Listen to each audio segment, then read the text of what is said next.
أعوذ بالله من الشيطان الرجيم.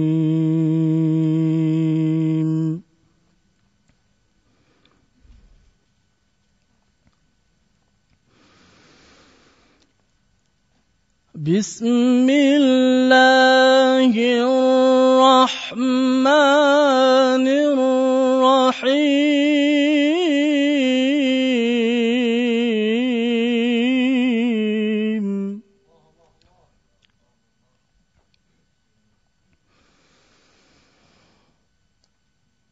لا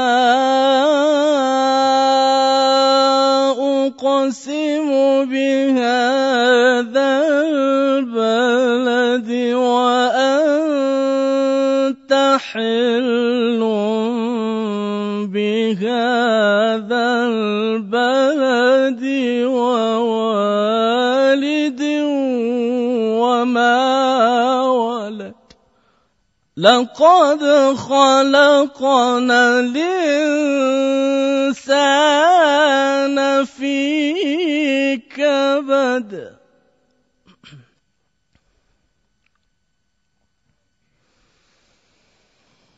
أيحسب أن لن يقدر عليه أحد يقول أهلكت مالا لبدا.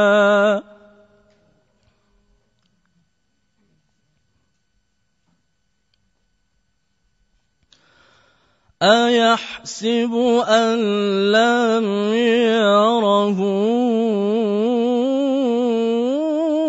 أحد. Jadi apakah cara yang sebenarnya?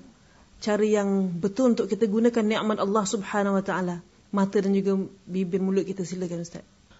Elakkanlah menggunakan lidah ataupun bibir mulut ni ke arah maksiat, seperti bercakap ataupun mengumpat dan sebagainya.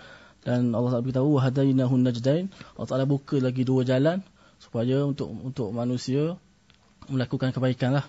Bacaan yang sangat baiklah sebenarnya. Terima kasih.